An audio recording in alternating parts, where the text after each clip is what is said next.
Hello friends, welcome to Commerce Pallikoodam. അപ്പോൾ ഇന്നത്തെ ക്ലാസ്സിൽ നമ്മൾ നോക്കുന്നത് ഇൻകം ഫ്രം സാലറീസ് ആണ്. അപ്പോൾ ഇൻകം ഫ്രം സാലറീസ് ഞാൻ 3 പാർട്ടായിട്ടാണ് ചെയ്യുന്നത്. അതിൽ പാർട്ട് 1 ആയിട്ട് അലവൻസസുകളും പെർക്വിസൈറ്റുകളും നോക്കുന്നത് കേട്ടോ. ഒരു തിയറി പോർഷനാണ്. പ്രോബ്ലം ആയിട്ട് അടുത്ത ക്ലാസ്സിലാണ് പ്രോബ്ലംസ് സ്റ്റാർട്ട് ചെയ്യുക. അപ്പോൾ എക്സാം സ്പെഷ്യൽ ആയിട്ടാണ് ചെയ്യുന്നത്. അപ്പോൾ എന്ത് ചെയ്യുക, എല്ലാവരും തറവായിട്ട് പഠിച്ചു പോകും. അപ്പോൾ നമുക്ക് ക്ലാസ്സിലേക്ക് പോകാം. അതിനു മുമ്പ് ആദ്യമായിട്ടാണ് ചാനൽ കാണുന്നതെന്നുണ്ടെങ്കിൽ എന്ത് ചെയ്യുക, ഒന്ന് സബ്സ്ക്രൈബ് ചെയ്യുക. അതിനടുത്തുള്ള ബെൽ ബട്ടണും കൂടി അമർത്തിയേക്കുക. ഫ്രണ്ട്സിനും ഫാമിലിക്ക് ഷെയർ ചെയ്യുക. അതുപോലെ നിങ്ങൾക്ക് എന്ത് ഡൗട്ട് ഉണ്ടെങ്കിലും കമൻറ്റ് ചെയ്യാം. Income from salary. Income from salary എന്ന് പറയുന്നത് എന്താണ്? എംപ്ലോയർ എംപ്ലോയിക്ക് കൊടുക്കുന്ന റെമ്യൂണറേഷനെയാണ് എന്തെന്ന് പറയുന്നത് സാലറി എന്ന് പറയുന്നത്. Any remuneration paid by an employer to his employee in consideration of his service. അദ്ദേഹം എന്ത് ചെയ്യുന്നുണ്ട്? എംപ്ലോയർക്ക് കൊടുക്കുന്ന സർവീസിന് എംപ്ലോയർ എംപ്ലോയിക്ക് കൊടുക്കുന്നതാണ് എന്തെന്ന് പറയുന്നത് സാലറി എന്ന് പറയുന്നത്. It includes monetary value of those benefits and facilities provided by the employer which are taxable. എന്ത് ചെയ്യുന്നുണ്ട്? അങ്ങനെ എംപ്ലോയർ എംപ്ലോയിക്ക് കൊടുക്കുന്ന സാലറിയും പെർക്വിസൈറ്റുകളും അലവൻസുകളും എല്ലാം എന്താണ്? ടാക്സബിൾ ആണെന്നാണ് പറയുന്നത്. ഇനി ഡെഫിനിഷൻ ആണ് പറയുന്നത്. സാലറിക്ക് അങ്ങനെ ഡെഫിനിഷൻ പറയുന്നില്ല എങ്കിലും അണ്ടർ സെക്ഷൻ 17 അനുസരിച്ച് ഡെഫിനിഷനിൽ പറയുന്നത് 3 ടേംസ് ആണ്. 1 salary, 2 പെർക്വിസൈറ്റ്സ്, 3 profit in leave of salary. ഇത്രയും കാര്യങ്ങളാണ് എന്ത് ചെയ്യുന്നത് under section 17 of income tax act അനുസരിച്ച് സാലറിയിൽ എന്ത് പറയുന്നത് പറയുന്ന 3 ടേംസ് എന്ന് പറയുന്നത്. ഇനി സാലറിയിൽ എന്തെല്ലാം ഇൻക്ലൂഡ് ചെയ്തിരിക്കുന്നു എന്ന് നോക്കാം.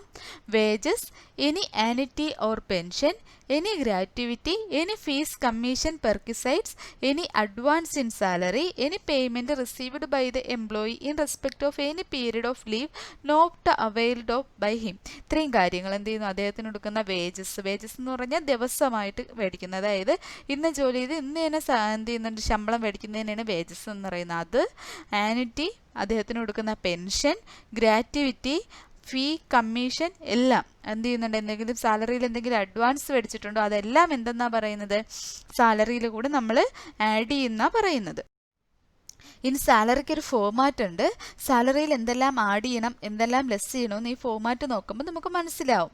ബേസിക് സാലറിയുടെ കൂടെ അലവൻസുകൾ, പെർക്വിസൈറ്റുകൾ, profit in leave of salary, ഇത്രയും കാര്യങ്ങൾ ആഡ് ചെയ്തതിന് ശേഷം എന്ത് ചെയ്യണം? നമ്മൾ എൻ്റർടൈൻമെൻറ്റ് ടാക്സും എംപ്ലോയ്മെൻറ്റ് ടാക്സും ലെസ് ചെയ്യണം. അപ്പോൾ എന്തൊക്കെ കാര്യങ്ങളാണ് ആഡ് ചെയ്യേണ്ടത്? ബേസിക് സാലറി എന്ന് പറഞ്ഞാൽ അദ്ദേഹത്തിന് കൊടുക്കുന്ന സാലറി, അതിൻ്റെ കൂടെ അലവൻസുകൾ, പെർക്വിസൈറ്റുകൾ, profit in leave of salary add ചെയ്ത് എൻ്റർടൈൻമെൻറ്റ് ടാക്സും എംപ്ലോയ്മെൻറ്റ് ടാക്സും ലെസ് ചെയ്യുമ്പോൾ നമുക്ക് എന്ത് കിട്ടും? ടാക്സബിൾ സാലറി കിട്ടും. ക്ലാസ് കുറച്ച് പതുക്കെയായിരിക്കും പോകുന്നത്, കാരണം മനസ്സിലാക്കാൻ കുറച്ച് ടഫായതുകൊണ്ടാണ് കേട്ടോ. പേയ്മെൻറ്റ്സ്, അടുത്തത് അലവൻസിൽ പറയുന്നത് payments in cash made by the employer to his employees monthly other than salary is called allowance. Employer എംപ്ലോയിക്ക് മന്ത്ലി പേ ചെയ്യുന്ന എമൗണ്ട് ആണ്. പക്ഷെ അതെന്തല്ല?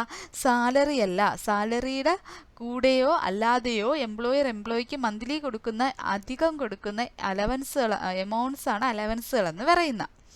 ഇതൊരു ഫിക്സഡ് സം ഓഫ് മണി ആയിരിക്കും. റെഗുലർലി എന്ത് ചെയ്യുന്നുണ്ട്? കൊടുക്കുന്നുണ്ടാവും. എന്തിനു വേണ്ടിയിട്ടാണ്? To meet some particular requirements. എന്ത് ചെയ്യുന്നുണ്ട്? എംപ്ലോയിയുടെ ചില പെർട്ടിക്കുലർ റിക്വയർമെൻറ്റ്സ് മീറ്റ് ചെയ്യാൻ വേണ്ടിയിട്ടായിരിക്കും എന്ത് ചെയ്യുന്നത്? എംപ്ലോയർ ഈ എമൗണ്ട് കൊടുക്കുന്നത്. ഇതിനെ 3ആയിട്ട് തിരിക്കുന്നുണ്ട്. ടാക്സബിൾ അലവൻസ്, അതായത് ഫുള്ളി ടാക്സബിൾ അലവൻസ്, മൊത്തം എന്ത് ചെയ്യുന്നുണ്ട്? നമ്മൾ ടാക്സ് കൊടുക്കേണ്ട അലവൻസ്, ഒരു ലിമിറ്റ് വരെ ടാക്സ് എന്ത് ചെയ്യുന്നു? ഒഴിവാക്കിയിരിക്കുന്നത്. അതുപോലെ തന്നെ ഫുള്ളി എക്സംപ്റ്റഡ് എന്ത് ചെയ്യുന്നു? ടാക്സ് കൊടുക്കേണ്ടാത്തുള്ള അലവൻസുകൾ. ഓക്കെ, നമുക്ക് ആദ്യം ഫുള്ളി ടാക്സബിൾ അലവൻസ് നോക്കാം. Dearness allowance, dearness pay, medical allowance, tiffin box, servant allowance, non practising allowance, hill allowance, warden allowance, proctor allowance, deputation allowance, overtime allowance, other allowance. ഇതിലേത് allowance കണ്ടാലും അപ്പടി അതിന് തന്നേക്കുന്ന full amount നമ്മൾ എന്ത് ചെയ്യണം? സാലറിയുടെ കൂടെ add ചെയ്യണം. അതിനകത്തൊരു രണ്ടാമതൊരു ചിന്ത വരാൻ പാടില്ല. ഇതിൽ അലവൻസിൽ എന്ത് ചെയ്യുന്നത്? ഡിയർനെസ് അലവൻസ്, ഡിയർനെസ് പേ എന്നൊക്കെ കാണുമ്പോൾ അത് സാലറിയുടെ പാർട്ടും കൂടിയാണ് കേട്ടോ. സാലറിയോട് കൂടി ചേർന്ന് വരുന്നതാണ്. സാലറി എവിടെ ആഡ് ചെയ്താലും അതൊക്കെ നമ്മൾ ആഡ് ചെയ്തെടുക്കുക ചെയ്യുന്നത്. അപ്പോൾ നമുക്ക് രണ്ടാമതൊരു ചിന്ത വരാൻ പാടില്ല ഇതിലൊക്കെ എത്ര എക്സംപ്റ്റഡ് ഉണ്ടോന്നില്ല. ഇതെല്ലാം ഫുള്ളി ടാക്സബിൾ ആണ്. Next allowances exempted up to a specified limit, അതായത് ഇത്ര രൂപ വരെയൊക്കെ എന്ത് ചെയ്യുന്നുണ്ട്, ലിമിറ്റ് വെച്ചിട്ട് എന്ത് ചെയ്യുന്നുണ്ട്, ടാക്സ് അടയ്ക്കുന്ന എമൗണ്ട്സ് ആണ്, അടയ്ക്കുന്ന അലവൻസുകളാണ് എന്തെന്ന് പറയുന്നത്, exempted up to a specified limit എന്ന് പറയുന്നത്. അതിൽ ഫസ്റ്റ് വണ്ണാണ് ഹൗസ് റെന്റ് അലവൻസ്. അത് നമുക്ക് എന്ത് ചെയ്യാം, പ്രോബ്ലം കൂടി ചെയ്തിട്ട് നോക്കാം, അപ്പോഴും കൂടുതൽ വിശദമായിട്ട് നോക്കാം കേട്ടോ. അതാണ് ഞാൻ പോയിന്റ് മാത്രമേ പറയുന്നുള്ളൂ. നമുക്ക് അടുത്ത ക്ലാസ്സിൽ എന്ത് ചെയ്യാം, അതിൻ്റെ പ്രോബ്ലം ചെയ്യാം, അപ്പോൾ നമുക്ക് ഡീറ്റെയിൽ ആയിട്ട് പഠിക്കാം. എൻ്റർടൈൻമെൻറ്റ് അലവൻസ് എന്ത് ചെയ്യുന്നുണ്ട്, അതും എന്താണ്, അദ്ദേഹം ചിലവാക്കുന്ന പൈസ എന്താണ്, എക്സംപ്റ്റഡ് ആണ്. Special allowances notified under section 10(14)(i), അത് കുറച്ച് സ്പെഷ്യൽ അലവൻസുകളാണ്, അത് വിട്ടേക്കുക, കാരണം അത്ര ഇമ്പോർട്ടൻ്റ് അല്ല, വന്നും കണ്ടിട്ടില്ല. Travelling allowance, daily allowance, conveyance allowance. Travelling allowance, daily allowance, conveyance allowance, helper allowance, academic allowance, ഇത്രയും അലവൻസുകൾ ഒത്തു പറയാം കേട്ടോ.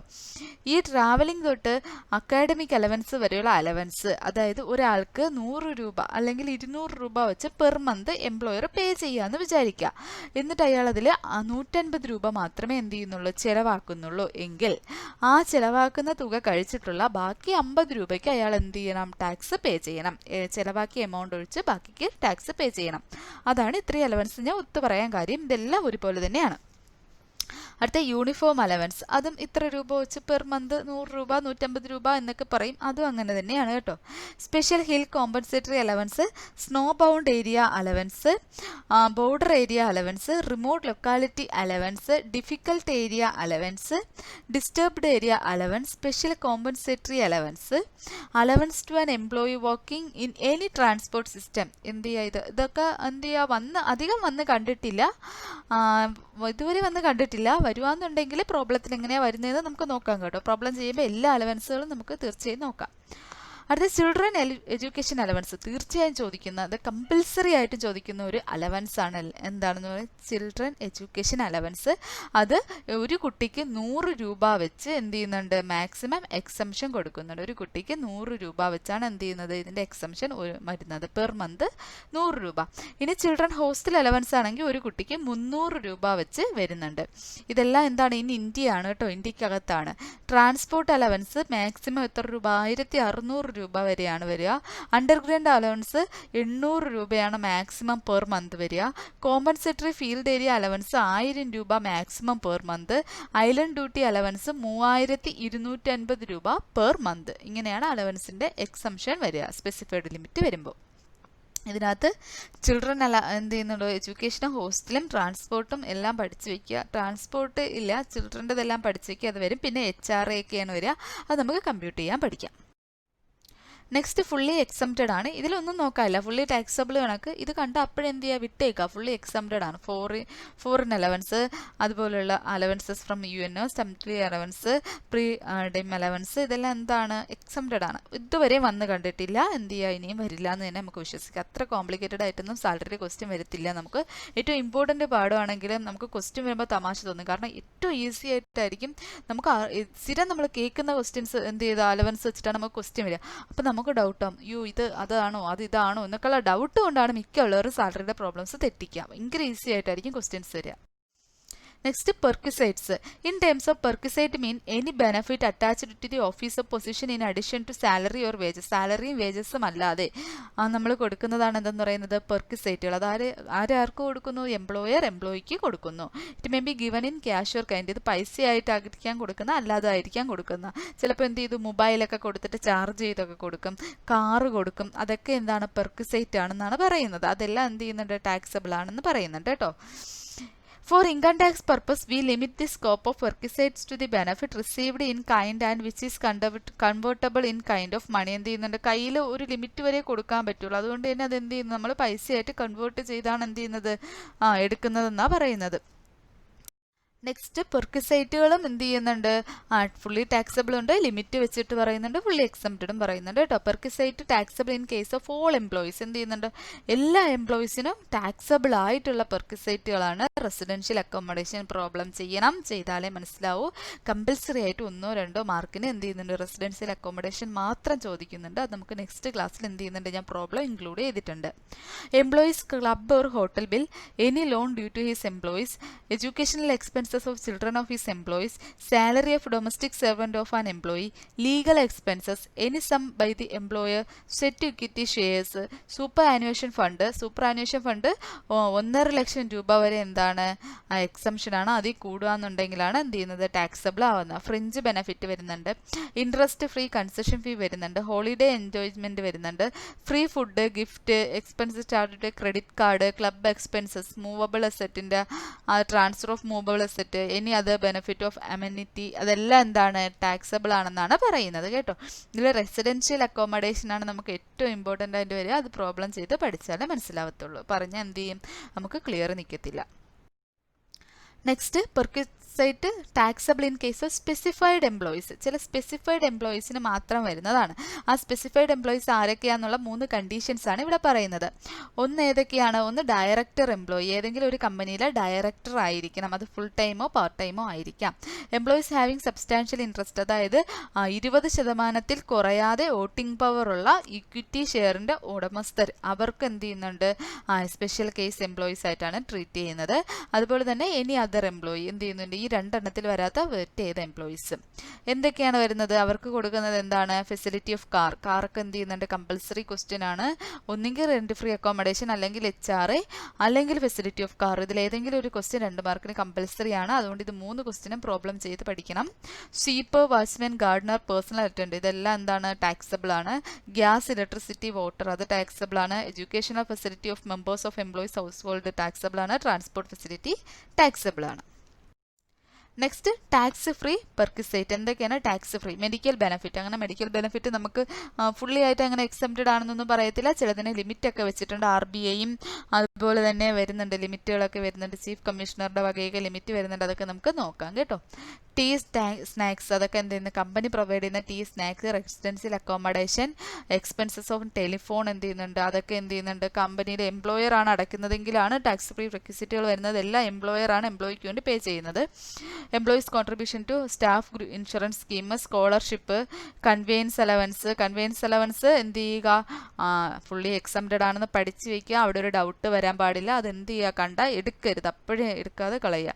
റിഫ്രഷർ കോഴ്സ്, അതുപോലെ പീരിയോഡിക്കൽ ജേണൽസ് വായിക്കുക കേട്ടോ, ഒന്ന് വായിക്കുക. Perquisite government employees posted to എബ്രോഡിൽ പോസ്റ്റ് ചെയ്ത റെന്റ് ഫ്രീ ഹൗസ്, അത് ആർക്കൊക്കെയാണ്? സുപ്രീം കോർട്ട്, ഹൈക്കോടതി ജഡ്ജസിനാണ്. Rent free furnished residence, member in parliament, MP ഒക്കെ കൊടുക്കുന്നതാണ് കേട്ടോ. പിന്നെ ലാപ്ടോപ്പും കമ്പ്യൂട്ടറും ഒക്കെ പേഴ്സണൽ യൂസിന് കൊടുക്കുന്നതാണെങ്കിൽ. ഇൻട്രസ്റ്റ് ഫീ, കൺസെഷണൽ ലോൺ എത്ര വരെ? 20,000 രൂപ വരെയാണ് ഇൻട്രസ്റ്റ് ഫീയും കൺസെഷണൽ ലോണൊക്കെ വരുന്നത്. 20,000 രൂപ വരെ എന്ത് ചെയ്യുന്നുണ്ട്, അത് കഴിഞ്ഞാലാണ് എന്ത് ചെയ്യുന്നത്, ടാക്സ് വരിക.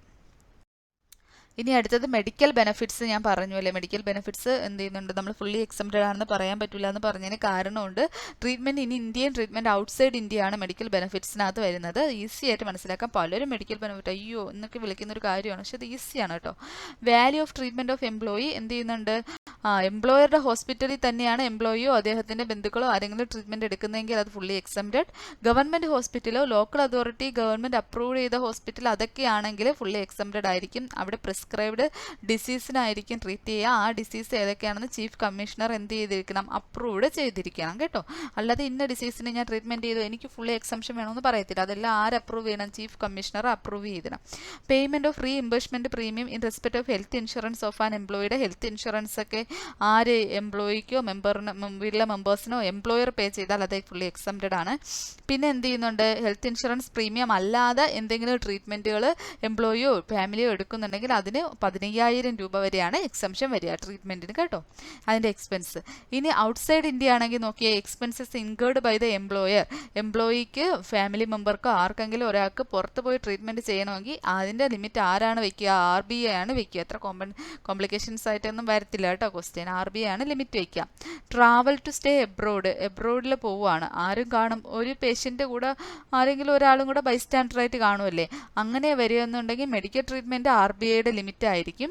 എന്ത് ചെയ്യുന്നുണ്ട്, ആ പേഷ്യൻ്റെയും കൂടെ അതുപോലെ തന്നെ അയാളുടെ ബൈസ്റ്റാൻഡറേയും കൂടെ ഇൻക്ലൂഡ് ചെയ്തിട്ടായിരിക്കും RBI ലിമിറ്റ് പറയുക. അതുപോലെ തന്നെ അദ്ദേഹം എന്ത് ചെയ്യുക, പോകുന്ന എയർലൈൻസ് എയർവേസ് അതിനൊക്കെ 2 ലക്ഷം രൂപ വരെ എന്ത് ചെയ്യുന്നുണ്ട്, എക്സംഷൻ ഉണ്ട്. ബാക്കി എന്താണ്, ടാക്സബിൾ ആണെന്നാണ് പറയുന്നത്. അത്ര ഒരു എക്സ്പെൻസീവ് ഒക്കെ ആയിട്ട് പോയാൽ മതി, അതേ കൂടുതൽ എക്സ്പെൻസീവ് ആയിട്ട് ട്രീറ്റ്മെൻറ്റിന് പോകണമെന്നാണ് പറയുന്നത് കേട്ടോ. അപ്പോൾ നമ്മൾ ഇന്നത്തെ ക്ലാസ്സിൽ ഇത്രേ ഡിസ്കസ് ചെയ്യുന്നുള്ളൂ. അപ്പം നമുക്ക് കൂടുതലായിട്ട് പ്രോബ്ലംസ് ആണ് സാലറി ചെയ്യേണ്ടത്. സാലറി എന്ന് പറയുന്നത് പ്രോബ്ലം ബേസ്ഡ് ഒരു ചാപ്റ്ററാണ്. Income tax full problem based chapters ആണെന്ന് അറിയാലോ. അപ്പോൾ സാലറി ഏറ്റവും ഇമ്പോർട്ടൻ്റ് ആയിട്ടുള്ള ചാപ്റ്ററാണ്.